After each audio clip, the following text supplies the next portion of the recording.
Pemirsa, saya bersama Adi Prayetno, ini pakar pengamat politik yang moncer dari Madura ya. Selamat datang ke Cokro TV, Ya, terima kasih Bang Saham Adi. sudah Ya, diundang ini kan kembali. saya baca ini agak ngeri juga nih baca postingan Bung Adi nih soal ini ya, soal Hasto Sekjen PDIP versus atau apalah melawan Gibran dan Pak Jokowi lah ya. Jadi kan ada berita di Kompas, ketika Hasto bandingkan Gibran dengan sopir truk tabrakan di Tol Halim. Nah, terus Adi Prayetno nge-tweet begini, bukan nge-tweet, postingan begini di X. Tak ada perang yang paling mengerikan dari perang saudara. Kisah konfrontasi dan permusuhannya sangat panjang, bisa sampai kiamat dan seterusnya. Nah ini kan berlanjut nih, barusan Pak Jokowi ngasih komentar ke Hasto ya tentang Hasto, dia bilang nggak usah begitulah gitu. Jokowi balas Hasto soal rumor rebut kursi ketum PDIP, jangan seperti itulah gitu. Jadi ini episode apa clash antara Hasto sebagai Sekjen PDIP dengan Pak Jokowi dan keluarga ya, itu kelihatannya masih berlanjut nih. Gimana ini membacanya ini, Bung Adi? Ya, saya sebenarnya mengutip ada salah satu istilah kan dalam peperangan itu. Tak ada perang yang paling mengerikan selain perang saudara. Jadi kalau perang dengan orang lain itu istilahnya sangat mungkin bisa dilakukan. Hmm. Perdamaian dan konflik politiknya mungkin itu bisa mediasi dengan cara-cara apapun. Masih mungkin. Tapi kalau perang saudara ya, perang antar keluarga dalam satu keluarga besar, rasa-rasanya memang obatnya agak lama dan sulit untuk kondisikan dalam waktu yang cukup singkat. Memang bahasa saya agak ekstrim sampai kiamat sekalipun itu agak sulit gitu ya, karena bagi saya ketika Hasto selalu menyerang Pak Jokowi, selalu mengkritik Gibran secara terbuka, ini kan tidak lebih dari babak lanjut.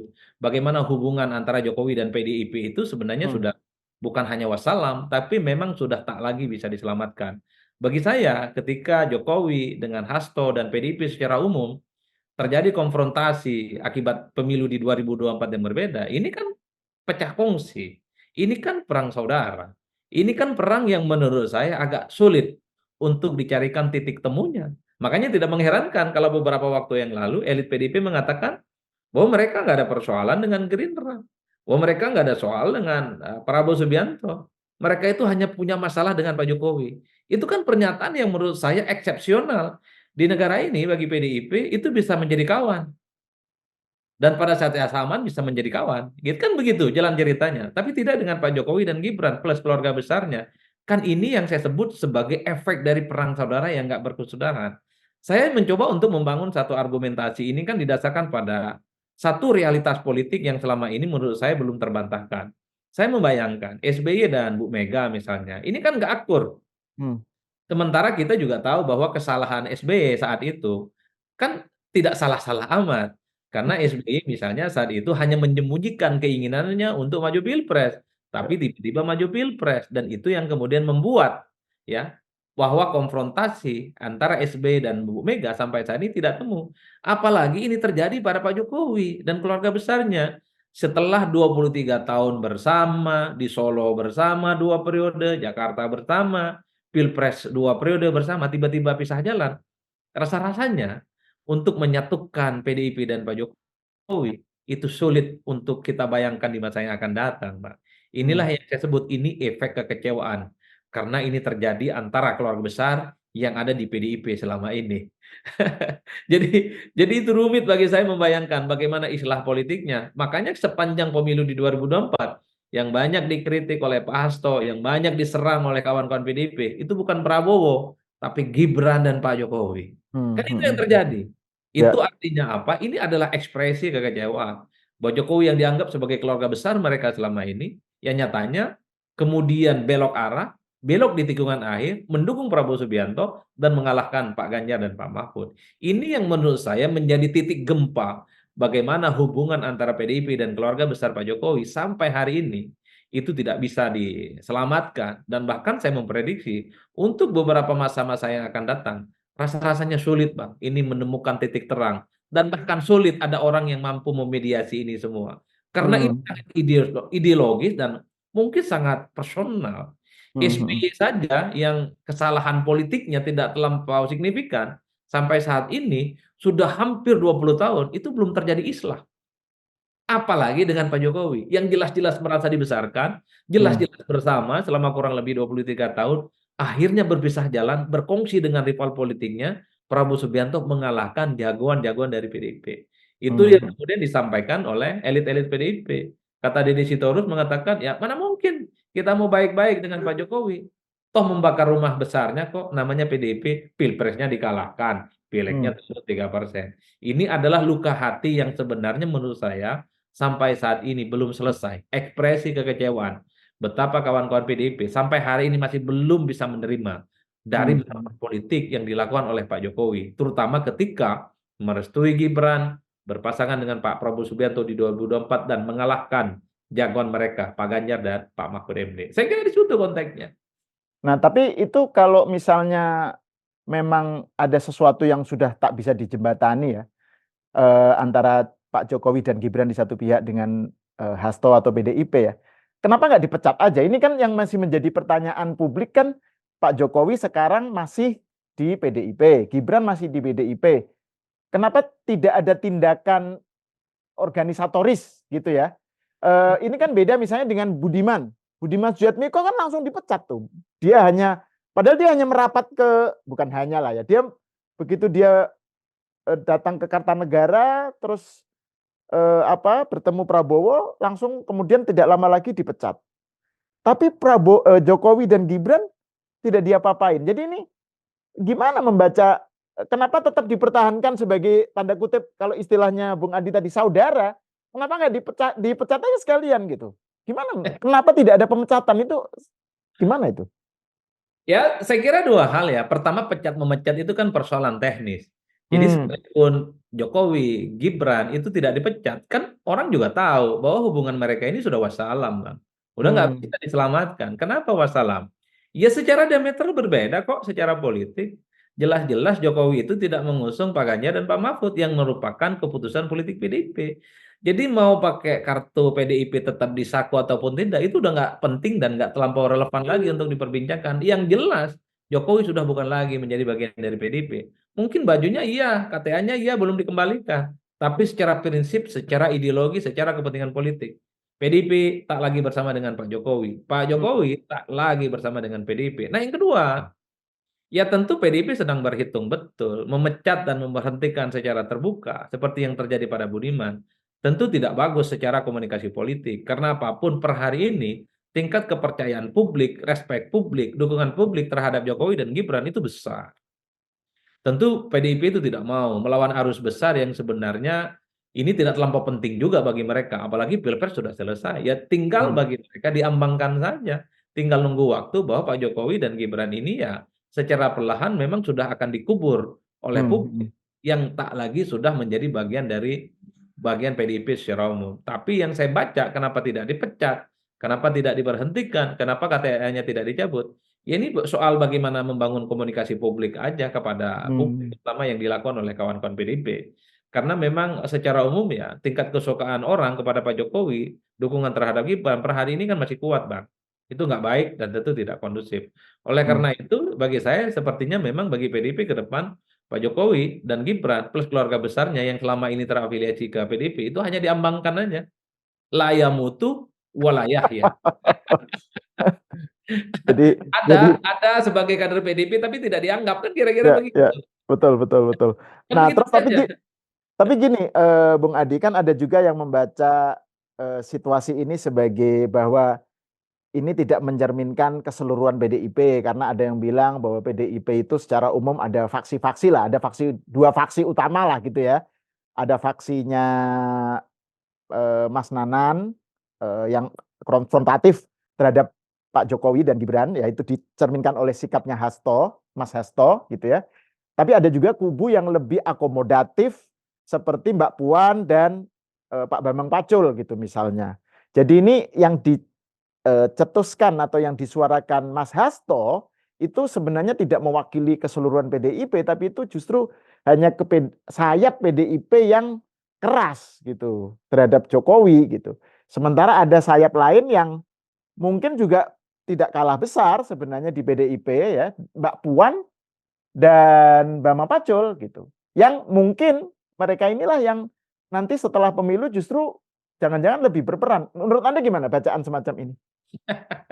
Ya, kalau rumor-rumor di luaran, rumor-rumor di media memang seakan-akan di internal PDIP itu kan ada dua matahari kembar lah ya. Hmm. Kan secara umum atau ada dua mazhab politik yang seakan-akan memang berbeda secara diametral. Kalau melihat dan kita satu persatu melihat pernyataan Pak Hasto, ini sepanjang pemilu cukup agresif memang menyerang Jokowi, menyerang Gibran, Hmm. menyerang Bansos, menuding adanya indikasi terkait dengan kecurangan terkait dengan pemilu dan seterusnya dan seterusnya. Tapi pada saat yang bersamaan kita juga tidak bisa menutup mata bahwa Mbak Puan Maharani dan apa namanya para kubu besar di dalamnya itu juga tidak pernah memberikan kritik secara terbuka. Bahkan Mbak Puan ini kan sangat kelihatan cukup akomodatif, cukup Ya. terbuka dengan siapapun, termasuk Prabowo dan Gibran, Hmm. untuk Hmm. terus melakukan komunikasi. Yang ingin disampaikan sebenarnya kepada publik adalah bahwa sebelum ada pernyataan resmi dari Megawati Soekarno Putri, the one and only veto player terkait dengan PDIP, ya saya kira memang semuanya orang masih bebas untuk menafsirkan sikap PDIP. Tapi kalau saya melihat dari jauh, Bang, memang hati dan pikiran PDIP itu secara umum memang terbelah, harus diakui. Ada satu mazhab hati dan pikirannya itu seperti dengan Pak Hasto, di mana terus menyala sikap kritisismenya terhadap Pak Jokowi dan keluarga besarnya, karena dinilai cukup mengintervensi betul terkait dengan pemilu di 2024. Tapi ingat juga bahwa ada orang seperti Mbak Puan yang cukup kalem, cukup cool, kemarin juga buka bersama bareng gitu kan kubunya TKN gitu ya, yang Hmm. Hmm. seakan-akan oh, pemilu sudah selesai, nggak ada konfrontasi dan tidak ada friksi-friksi apapun yang perlu dilanjutkan secara berlebihan. Dua hal ini yang saya kira memang dianggap oleh publik bahwa sikap politik PDIP bukan tidak mungkin per hari ini di internal mereka itu sedang mendua antara terus agresif menyerang Jokowi dan keluarga besarnya atau cukup kompromistis sudah menganggap semua proses politik ini sudah selesai. Tak ada Hmm. lagi yang kemudian perlu diperpanjang, tak ada lagi yang perlu diratapi, susunya sudah tumpah, kan kira-kira begitu, Pak. Iya, iya, Makanya iya. at the end of the day-nya yang bisa mengamputasi semua informasi-informasi dan dugaan-dugaan di luar ini hanyalah pernyataan dari Megawati Soekarno Putri pada akhirnya. Karena satu-satunya rujukan yang paling sahih, paling valid, paling otoritatif terkait dengan sikap PDIP, cuman Bu Megawati Soekarno Putri, bukan pada yang lainnya. Nah, terkait dengan Bu Mega ya, saya nggak tahu ya, kelihatannya sepanjang yang saya tahu ya, itu Bu Mega tuh belum pernah ngasih pernyataan apapun ya setelah Pilpres ya. Kelihatannya nggak pernah, bahkan misalnya soal pandangan bagaimana Bu Mega merespon wacana hak angket, merespon soal gugatan ke MK atau apa itu kelihatannya kok belum ada pernyataan dari Bu Mega ya. Nah di sisi lain juga ada wacana rencana pertemuan Bu Mega dengan Prabowo gitu. Jadi ini sesuatu yang saya nggak tahu gimana membacanya ya. Ini pertanda-pertanda ini apa namanya, politik itu kan semiotika ya. Itu kan cara membaca tanda kan. Itu kan analisa politik itu kan analisa semiotika juga gitu, membaca tanda. Nah ini di satu sisi ada tanda Megawati nggak pernah ngomong setelah Pilpres. Ini tanda apa? Kemudian ada rencana Megawati mau bertemu Pak Prabowo. Ini pertanda. Terus ada sebelumnya ada, padahal sebelumnya ada wacana akan menjadi oposisi gitu kan. Terus di sisi lain tadi Mbak Puan yang cenderung tidak mengendorse hak angket gitu misalnya. Ini gimana nih membaca soal Bu Mega ini? Ya tentu Mbak Mega sedang berkontemplasi, sedang meraba-raba betul, dan sedang memperhatikan bagaimana dinamika dan perkembangan politik yang terus berkembang ya. Fakta bahwa KPU sudah mengumumkan Prabowo Gibran sebagai pemenang pemilu, menang di 36 provinsi dengan raihan 58%, itu adalah fakta-fakta yang tidak bisa dibantah. Hmm. Jadi siapapun elit di negara ini agak sulit untuk menyangkal satu realitas politik, di mana hasil pemilu versi KPU sudah selesai. Tapi pada saat yang bersamaan juga kan elit politik ini kan sedang melihat juga bagaimana proses politik yang sedang terjadi, ada sengketa hasil pemilu yang dilayangkan oleh 1 dan 3 kepada Mahkamah Konstitusi, itu juga sedang diterjemati, termasuk soal bagaimana saksi-saksi ini kan dihadirkan untuk mencari keadilan dan membuktikan apakah indikasi dan tuduhan kecurangan itu bisa dibuktikan ataupun tidak. Jadi dalam konteks itu sepertinya ada, kalau saya melihat ya, seperti Bu Megawati itu sedang wait and see betul, mencermati bagaimana perkembangan politik secara umum. Tapi sekalipun tidak memberikan statement-statement secara terbuka pasca Pilpres, tapi publik ini sudah tahu persis bagaimana garis politiknya Megawati Soekarno Putri di 2024. Satu, mengutuk nepotisme, mengutuk hasil putusan Mahkamah Konstitusi, mengutuk misalnya ada upaya-upaya mobilisasi aparatus-aparatus kekuasaan politik, mengutuk bahwa pemilu di 2024 ini adalah pemilu yang cenderung pemilunya seperti Orde Baru.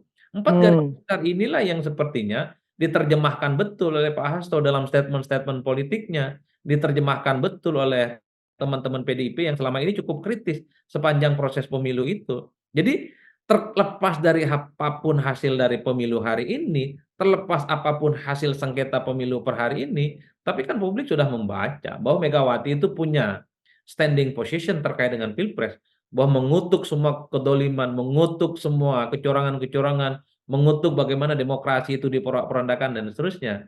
Meski semua ini tidak akan mengubah apapun hasil pemilu, KPU tetap pada posisinya bahwa yang menang di Pilpres 2024 adalah Prabowo dan Gibran, yang menang Pileg itu adalah PDIP. Kan begitu secara Hmm. fakta. Dan pada saat yang bersamaan, ketika muncul pertemuan isu terkait dengan adanya pertemuan antara Pak Prabowo Subianto dan Megawati, kan publik melihat seakan-akan bahwa sebenarnya antara elit ini sudah mulai membangun bridging terkait dengan dinamika politik yang sedang berkembang. Tentu ini Hmm. untuk mendinginkan suasana politik yang terus berkembang. Karena apapun KPU sudah telanjur memutuskan. KPU ini adalah satu institusi yang legitimate yang bisa dijadikan satu-satunya acuan. Siapa yang menang pemilu, Bang, bukan yang Hmm. lain. Makanya kemudian ketika ada pertemuan dengan Prabowo, rencananya bertemu dengan Megawati Soekarno Putri, ini mendapatkan apresiasi, mendinginkan suasana, konfrontasinya bisa diredam, bahwa sebenarnya ini bagian dari islah politik, supaya hadap-hadapan politik dan persaingan politik yang sepanjang 3 bulan yang lalu sepanjang proses kampanye itu dilakukan itu selesai dan tak ada apapun dan tentu mereka sedang mencari titik temu apa kira-kira yang bisa dikerjakan bersama tentu Hmm. untuk kebaikan apa namanya kebaikan PDIP dan tentu apa kebaikan bagi Gerindra dan tentu apa kebaikan untuk bangsa dan negara. Jadi inilah yang saya kira memang fenomena-fenomena yang menurut kita-kita yang melihat dari jauh agak sedikit paradoks. Satu sisi kawan-kawan PDIP itu cukup agresif dan saat ini sedang berjuang di Mahkamah Konstitusi, tapi pada saat yang bersamaan bahwa elit mereka, ketua umum mereka akan bertemu dengan Prabowo Subianto. Pertemuan ini tentu akan mengkonfirmasi. Pertama, tak ada lagi konfrontasi politik dan ini bisa mengkonfirmasi bahwa sebenarnya secara perlahan Mbak Mega pun bukan tidak mungkin akan dalam nunggu waktu adalah sebagai sosok yang akan melihat bahwa hasil pemilu itu ya sudah selesai sebenarnya dengan kemenangan kubu nomor 2, tentu dengan catatan-catatan kritis, ada mobilisasi, ada politisasi pansos, ada vote buying, ada pork barrel, dan seterusnya, dan seterusnya. Iya, itu tidak bisa dibantah. Tapi bahwa kita juga tidak bisa menutup mata. Pilpres sudah selesai, KPU sudah hitung dari manual, dari TPS sampai pusat, dan pemenangnya sudah dilaksanakan. Saya kira di situ konteksnya, Mas. Nah, yang menarik memang, kenapa pertemuan Prabowo dan Megawati ini ramai diperbincangkan publik, seakan-akan pasti dikaitkan dengan Jokowi. Hmm. Itu artinya apa? Selama ini kan kita sering mendengar rumor bahwa Jokowi ingin bertemu dengan Megawati. Ya. Nah, saya ingin melanjutkan tadi, kenapa pembicaraan soal rencana pertemuan Prabowo dan Megawati ini ramai? Ini kan pasti dikaitkan dengan Jokowi. Sejak beberapa waktu yang lalu konon digosipkan, diisukan bertemu dengan Mega, tapi kan tak ada pintu yang terbuka. Bukan Hmm. hanya pintunya yang tertutup, tapi digembok rapat-rapat bagi Pak Jokowi. Itu artinya apa? Bagi Megawati tak ada ampun lagi bagi Pak Jokowi dalam konteks ini ya. Tapi kenapa ini ramai? Itu tadi bahwa PDIP ini, Megawati ini hanya menutup diri dan tidak mau dengan Pak Jokowi, tapi dengan Prabowo mau. Nah ini kan Hmm. kemudian orang menghadap-hadapkan. Itu artinya apa? Secara psikologi politik, Mega ini ahlan wa sahlan dengan Prabowo Subianto, sekalipun pernah menjadi rival. Tapi dengan tidak Pak Jokowi, tidak ahlan wa sahlan, tidak welcome. Ini kan ramai. ada eksepsional penerimaan terhadap orang jika ingin berjumpa Hmm, dengan Megawati Soekarno Putri. ya, Saya ya. membayangkan kenapa Prabowo ini terima, karena memang selama ini Prabowo ini adalah outsider, orang luar, dan bukan menjadi bagian dari PDIP. Jadi Hmm. sekalipun sering bersaing, sering bertanding, saling berkonfrontasi, kalah menang itu perkara biasa bagi Mega melihat Prabowo Subianto. Tapi tidak dengan Pak Jokowi. Sepertinya begitu yang dilihat oleh Megawati dan PDIP. Kenapa?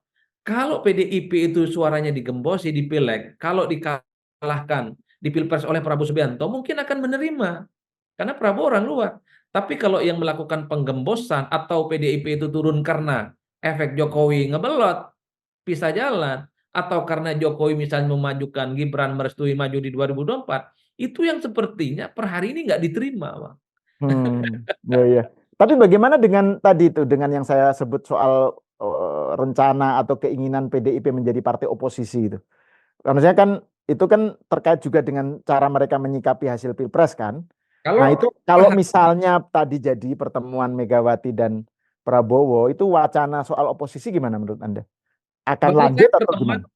bagi saya pertemuan antara Prabowo dan Megawati ini tidak bisa disimplifikasi soal akan terjadi rekonsiliasi dan istilah politik bahwa PDIP misalnya akan menjadi bagian dari koalisi Prabowo dan jadi menteri. Bagi saya tidak sederhana itu. Hmm, Ini minimal ya bisa mendinginkan suasana yang sedang mendidih.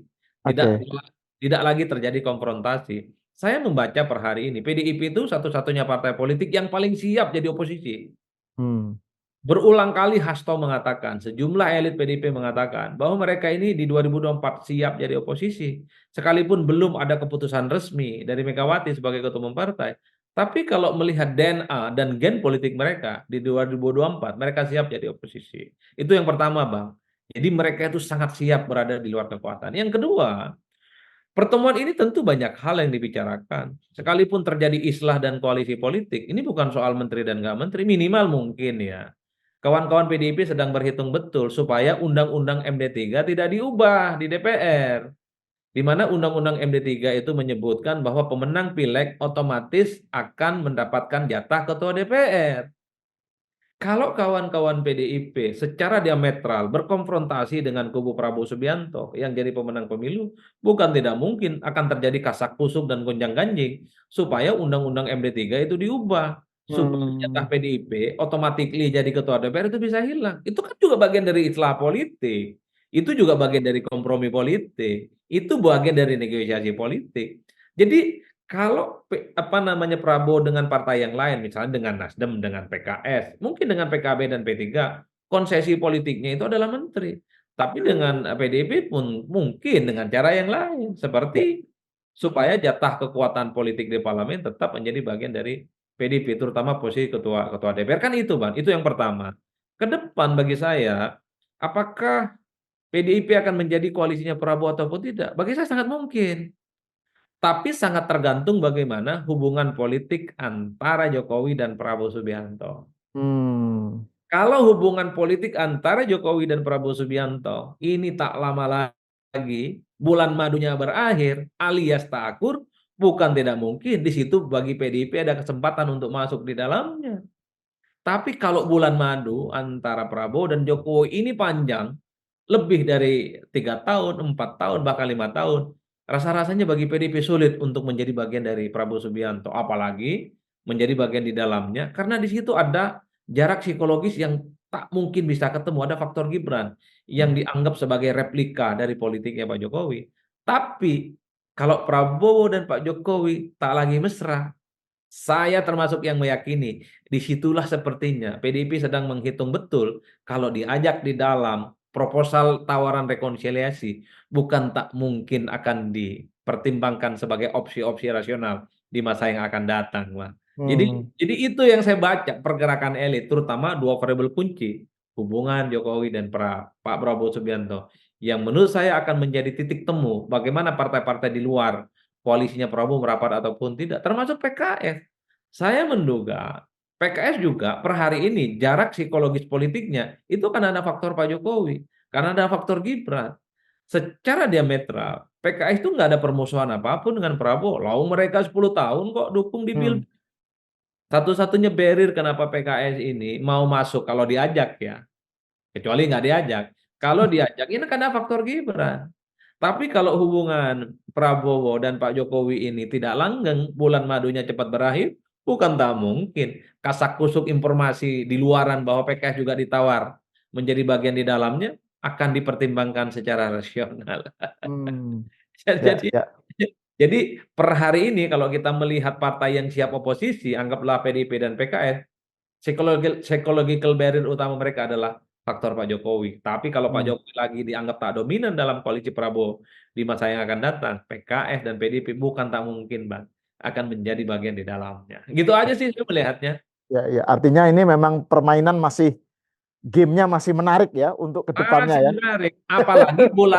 Apalagi bulan madu Jokowi dan Pak Prabowo lama. Ya, Wah, ya, ya, ya, betul, betul. Oke, terima kasih Bung Adi Prayitno atas diskusinya. Pemirsa, sampai di sini dulu. Kita berjumpa lagi di episode selanjutnya.